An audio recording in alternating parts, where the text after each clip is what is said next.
Is your website and SEO and online reviews totally solid? Does your website communicate a sales process? Does it ask enough questions to pre-qualify people? Because if you run Facebook advertising to a simple form that says name, email, phone number, and that's it, pretty easy to fill out. But if you ask them some questions about what kind of project, which budget range are you in, and they've seen a pricing guide on your website. Hello, welcome to Outer Spaces, a podcast dedicated to empowering landscapers, hardscapers, and outdoor living professionals. I'm Joshua Gillow. My mission through this show is to create a powerful resource for you, someone who is striving to grow their company well past the $1 million line, but might not have all the tools and processes to do so. Here in Outer Spaces, we are passionate about breaking the chains of small mindsets and helping contractors just like you take control of their businesses and their lives. With nearly 3 decades of experience designing, selling, and building six-figure outdoor living spaces, I've made all the mistakes. Starting with $0 in my pocket, and through the grace of God and a ton of hard work, I now own multiple businesses that afford me the time with my family and the lifestyle I've always dreamed of. So join me as I share what I've learned along my journey, strategies, and other contractor success stories right here on the Outer Spaces podcast. Now, let's get on with the show. Hello, welcome back to the Outer Spaces podcast. This is your host, Joshua Gillow. And this week, Jack Jossis is back from Ramblin Jackson, and we're going to get into this ever-going subject about Facebook ads. How much should you spend? What should your ads look like? Should you spend any money at all? Like, when is the right time to do that? And is it the right thing that you're investing in? Guys, if that's a question that perplexes you constantly and you think you should be spending more or less, this is the episode for you. So listen on. Hey, Jack, welcome back for round 3. Guys, last week we talked about SEO. We got deep into what you should be looking for, what you've got to be thinking about with your website, what SEO even is.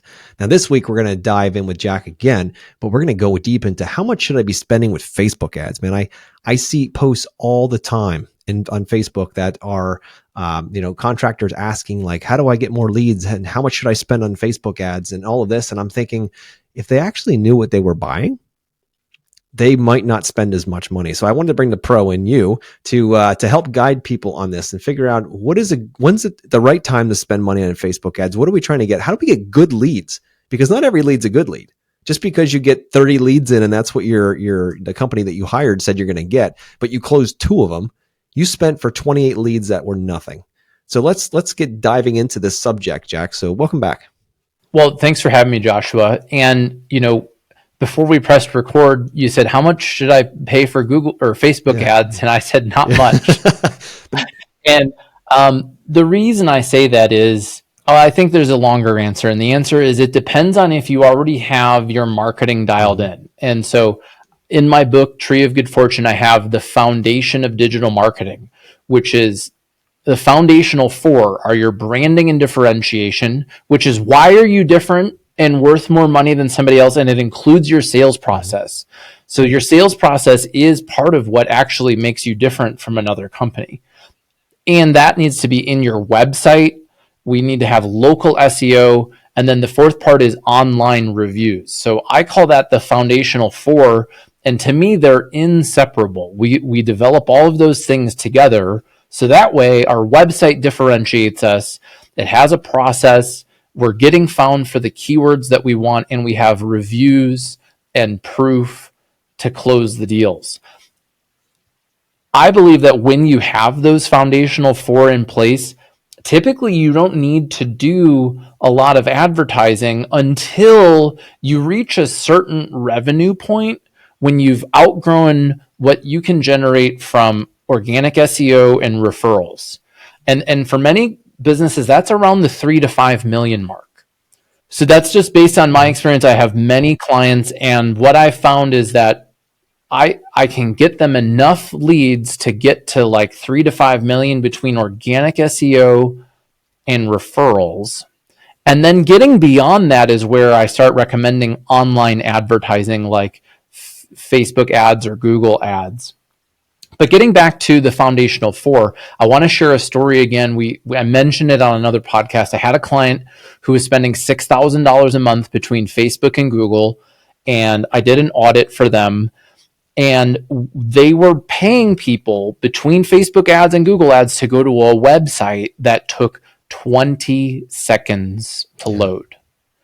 And to make matters worse, they had a 3.5-star average on Google with a lot of reviews. It wasn't like, oh, we only have 2 reviews and they're negative. It was like numerous scathing, detailed reviews with like photos of like problems and like people's names. We called and talked to so and so, and like, you know, like, so when you're in that kind of situation, like, you can't advertise your way out of it. So my advice to them was to stop the bleeding. Stop paying for Google ads. Stop paying for Facebook ads. We got to fix your website so it loads properly. They had a WordPress website that had over 20 plugins in it. And so plugins, you know, can be great, but typically I build websites, they only have 3 to 5 plugins, and they have, they're premium, meaning we're paying for them because when there's money behind it, they're well maintained. But when you have 15, 20 plugins on your website, there's no money behind them. They create a security risk. They make your site load slowly. It can cause a lot of problems. So that we solved that. We did SEO, like basic SEO, and got them to rank. And we worked really diligently for like a year to solve that review problem. And in that process, I learned that they had some legit operational problems that they needed to work through, and they took ownership of it. And luckily they replied to those, and then they got new reviews. And then once they got north of 4-star average on Google, I said, let's advertise again. So I mention all of that because I think a lot of times business owners think of Facebook advertising in like a little silo of like, oh, I'm gonna do this, and people aren't gonna Google me and find all of my bad stuff, or they're not gonna look at my website. But I really believe it's part of a bigger puzzle. So, long answer to the question of how much should I spend on Facebook ads is I wouldn't spend on it until I got those other foundational elements done. And then even then, I would recommend that you spend your Facebook ads budget, if you still have budget, on remarketing. And so this is going to be continuing to advertise to people who have already visited your website. And that might be someone who found you on Google. Maybe they're looking for outdoor living or landscape design, and now they found you, and they're and the reason I recommend that is they have the intent of hiring a company. Whereas if I don't know about you, when I use Instagram, it's usually late at night. I'm like kind of BSing time. I'm looking at reels. I'm watching like MMA clips and like dogs and like totally random stuff. And then, oh, I saw an advertisement for outdoor living. I can tell you that, and we've done this. We've tested it with clients. A lot of times those leads that fill that out don't remember doing it. Yep, exactly. They're in a different part of their buying cycle. I'd love for you to talk a little bit more about buying cycle and where Facebook ads typically fall into that. Not every time, but where they typically fall versus having, a Google search. Yeah. So in the buying cycle, so there's kind of that, ultimately we want to get down to like when we talk about qualified leads, to me, what a qualified lead means, they have a need that I can fill. They need a service that I can fulfill with a service that I can do well. They're in my service area geographically. And then I expand it to their budget and timeline, meaning that their budget ballpark is in my budget ballpark, and their timeline for having it done is realistic with me. So that's pretty far down the funnel. In order to know that an outdoor living project is going to cost between $100,000 and $200,000 as a homeowner, I'm going to need to have done a lot of research. And Facebook advertising is a bit random. You can target people geographically, you can target people on their interests, but are they anywhere near like selecting which outdoor living company they're in? Probably not. And that's why I wouldn't spend the money there until I know I'm one of the ones they're considering because they visited my website. Now I think it makes sense. Yeah, let's keep showing them some Facebook ads. And you can use conversion goals to turn the ads off, meaning so once somebody fills out the form on your website, you could then stop advertising to them. Or you could show them different advertisements. So maybe at that point, now I'm going to show them some video testimonial advertisements. Got it. So it's creating. So I think there's a lot. Yeah. So you're really thinking of a funnel, but I think it depends on what's your revenue range. What are you trying to get to? And is your website and SEO and online reviews totally solid? Does your website communicate a sales process? Does it ask enough questions to pre-qualify people? Because if you run Facebook advertising to a simple form that says name, email, phone number, and that's it, pretty easy to fill out. But if you ask them some questions about what kind of project, which budget range are you in, and they've seen a pricing guide on your website, that's going to eliminate the looky-loos who are just eating Cheetos on their couch and clicking on Facebook ads half asleep. Yeah. What happens, Jack. You know what happens quite often. It does. So when you mentioned retargeting, if I was a landscaper, hardscaper, outdoor living pro out there, and I'm like, okay, I'd really like that. Someone who clicks on my website that I can now advertise to them. Is this something that we can set up, or how does Facebook know that you clicked on that they clicked on the website? Yeah, so you need to add, yes, it could be something that you set up. I'm going to share the 9 o'clock rule, which is if I find myself working on something after 9 p.m., I know that I should probably just hire somebody else to do it. I like that rule. So Facebook, I'm going to be honest that Facebook advertising is not my personal skill set, but I hire and we do it for people, but I'm not necessarily a Facebook advertising technician.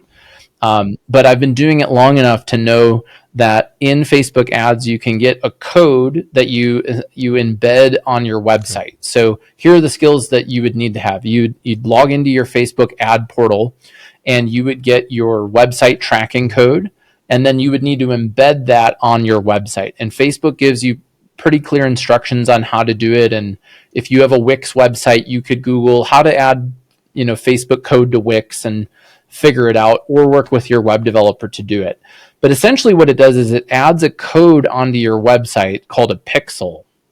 And when you are logged into Facebook and you visit a website that has this tracking code, this pixel on it, it detects that you visited it. And now you can continue seeing advertising to it. I think we've all experienced this. If you use Facebook or Instagram and I don't know, let's say you're looking at dress shoes online, or you're looking at certain tools online, or whatever it is. And then when you're on Facebook, you see advertisements for what you were just looking at. It's because that website has the tracking code on it to know that you were interested in certain things. So it's going to keep showing you ads. And so that's what I'm saying you could do with outdoor living photos, right? So now, somebody who's visited your site and is also geographically in your market could see those ads again. That makes perfect sense. Now, is it true that, Facebook can listen to us? Because there's times when my wife and I will talk about something like maybe it is dress shoes. Like I should get a new pair of brown dress shoes. I didn't Google it. And the next thing you know, I've got brown dress shoe, advertisements popping up on Facebook. Do you think they're listening? So yes, I do. It's crazy. Yes, right? Yes, I do.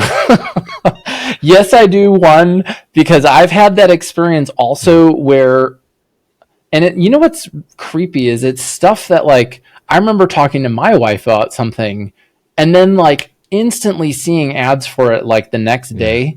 And it wasn't something that I Googled. Yeah. It wasn't something, I did not visit a website about it. It's crazy. Right. And so, yes, I do think that's happening. And there are many other people who believe that it is happening. I'm curious what happens when we Google that. What kind of advertisements do you get? Let's find out. No, I Googled is Facebook advertising listening to me? And they have a thing that says they're not. Of course. And it says, we only use your microphone if you've given us permission and are actively using a feature that requires the microphone. Like a camera? Like if you're shooting live video or whatever? Yeah. So I don't know. But then if you go down the rabbit hole, there are a lot of people who who who think that you are, or that they are. Yeah. So I think the answer is yes, I think they are, and they say they're not. So we won't take them at their word because we know it's bullshit. Right. Oh Yes. man. So when it comes to, the Facebook side of things, so you're saying have your house in good order first before you start sending people in there to look around. Right. And, Facebook ads is something you can spend an enormous amount of money very quickly and not see a whole lot of result. Or like I mentioned, get a ton of leads that don't convert. Because at the end of the day, guys, we want a good return on investment. If you're putting $3,000 out a month in Facebook ads, you want to be 10Xing that at least.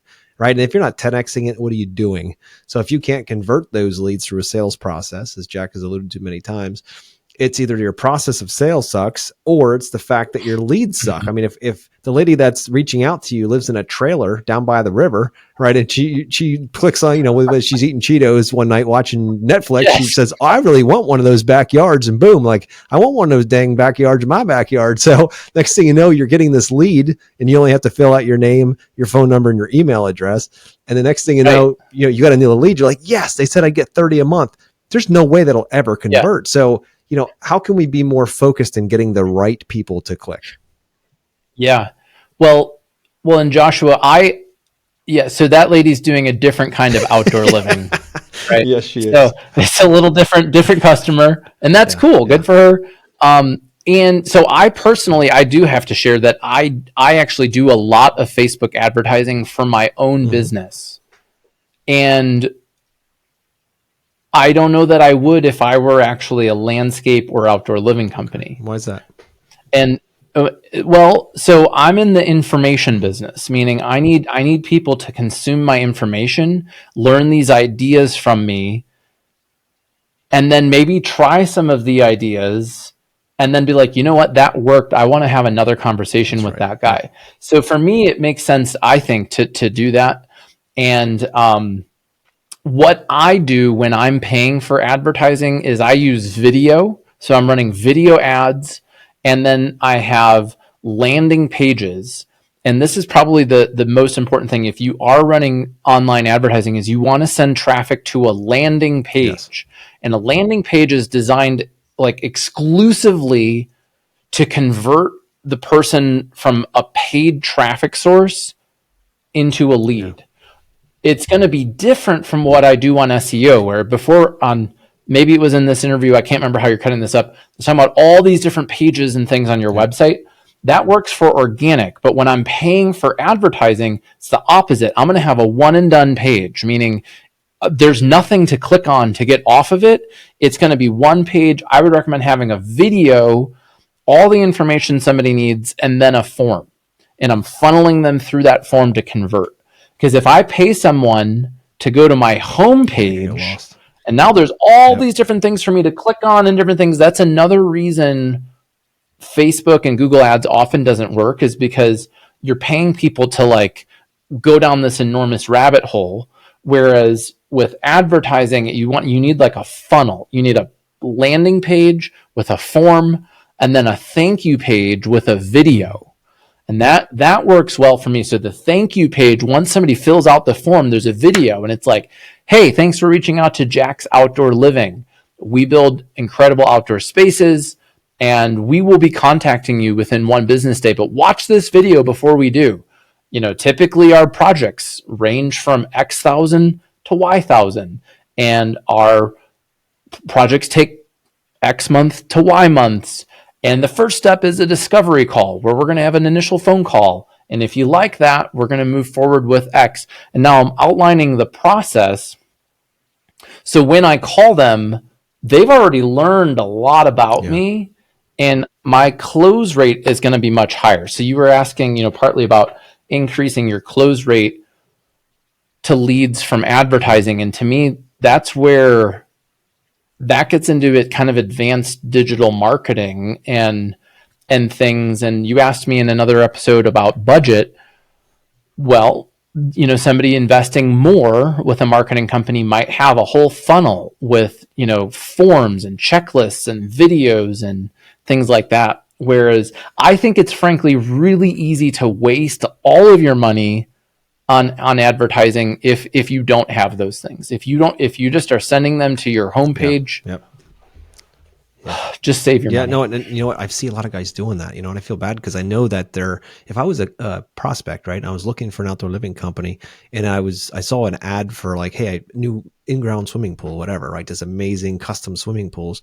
And you click on the ad, perfect picture, everything's great, the text is great, and you land on this page that shows a couple of paver walkways with garden hoses still on them right after a rainstorm, right? And there's still a bucket over in the corner. And then you've got a couple of new mulched beds, and you've got maybe a hardscape here or there. They land on it and they're like, I hit the wrong place, man. This must be wrong because I just clicked on a gorgeous pool and now I landed on this home. But now I'm looking all around looking for if I made a mistake. Maybe there's a wrong link because you're not going directly to it. So your point about putting a direct landing page on your website that's in the back, right? And then they click on that and it goes directly to a page and all it talks about is custom pools, all the way down through the video on the top of what you do, all the way down through to the bottom, like with the CTA, let's get rolling with this thing, right? So they can't get lost. You're putting them inside of a space that you can bring them down through like an experience, and they're not going to go get lost on, landscape lighting or, oh, you do fences too? Like, we want to keep them focused. Is that what you're getting at? Yeah, that is what I'm getting at. And does the landing page match the advertisement? Yes. So you nailed it there. And the fence example, maybe you do fences, or maybe you do, I don't know, walkways. Yeah. But if I'm seeing an advertisement for outdoor kitchens and I click on it, I need to land on a page that's all about it. Yeah. So you build those landing pages out and then you advertise to them, and they live in the backside of your website so that they can be conversions for you. So that's, yeah. Right. And so those would be the pages that live maybe in the backside of your website. They're not in the menu. Right. Yeah. Absolutely. That's important because you don't want to confuse your client right then and there. When they click, they're already feeling a bit of risk. Like, I don't know what I'm clicking on. I know I hope this takes me where I think it's going to. And then when it doesn't, it affirms the fact that they feel like they're going to get taken advantage or they can't trust. Then they're like, oh, we're done. We're not even going to go out to XYZ Outdoor Living Company anymore because I don't trust them already. You just lost the opportunity. So the more you can keep it in congruency with your ad, that the next page is like a version of that explains deeper, that'll give you a far higher opportunity for that conversion. So definitely some gold there for sure, Jack. So anything else about Facebook ads before we wrap up here that our people should be thinking about when they're, considering just throwing money at Facebook and keeping their fingers crossed? Before you start advertising, have a clear way that you're going to measure it, and know that it can take months to get it dialed in. Yeah. I think that it's risky to spend too little and not get anything. And it's also equally risky to spend too much and not measure what you're getting. So if you're working with somebody, getting a clear understanding of how are we going to measure results? How long is it going to take? What do you need from me in order for this to work well? And some of this stuff is just common sense. Like, I would ask to look at the advertisement, and then you go ahead and click on it and ask, does this make sense? Does this advertisement match what I'm clicking on? And then evaluate the results. I recommend doing this on a one-on-one basis, meaning like in my Facebook advertising, we actually look at who came in. Were you a good fit? Do I want to continue paying for this? Because if you're continually getting leads that are not a fit, well, maybe you need to adjust the message of the ad. Maybe it's the landing page, and this is why it can take time to fine tune. Yeah. So I don't want to be super negative on it. I just think that it can either be done really well or like it's a complete waste of money. Yeah, absolutely, dude. And when it comes to the A/B testing side, where you put up 2, 3, 4 different ads and you see which one performs better, then you pick that and figure out why, and you try to repeat that, right? Because you never know. You think you have the perfect picture and a perfect pitch on there. The next thing you know, you're not getting any traffic from it, but the one you didn't think that was that good, people are picking up left and right. So you have to A/B test. You can't just use your gut for that. So that's what that's what Jack's talking about here to be able to do that, and that takes time to get some feedback from the entire market to see what's going on. So Jack, we got to wrap up here. How can people find you? So if you want to learn more about, is Facebook ads the place to start, or is it online reviews, or should it be your website or SEO? I've written a book that walks you through figuring out where you are and what you should do next. It's called Tree of Good Fortune, the Landscaper's Guide to Modern Sales and Marketing. So you can grab that for free. Just pay for shipping at treeofgoodfortune.com. And if you want us to take a look at your website, we record a free website review video. You can book a meeting with us. Check out ramblinjackson.com. That's ramblinjackson.com. Well, thank you, Jack, for coming back on here and sharing your insight around Facebook ads. My goal is to have our listeners realize that just because you throw money at a problem, like you need more leads, isn't always the best case. Sometimes it's better to slow it down and maybe take some of that or all of that money into Facebook ads and start dumping it into bringing your website back to life with good SEO and updating it and really getting Google happy, because that's really where your higher, easier to close clients are going to be. So anyway, thank you for coming on, Jack. And next week, we're going to be talking about how to close 25% more of your projects without spending $1 more in advertising. And Jack, I don't know. I mean, I know you're in the marketing world, so I don't know that you're going to like this one. Don't pay Jack. We're going to show you how to make more money with, and he's going to be back on, of course, but more money without having to spend any more in marketing, especially in the economy we're in right now. So I like it. If we can close, I mean, frankly, if you can't close sales, I don't want you to do any marketing. Exactly. It's a waste. I'm with you on that one. Awesome. So all right, Jack. Let's talk Very about good. it. Thanks guys for listening, and we'll talk to you next week.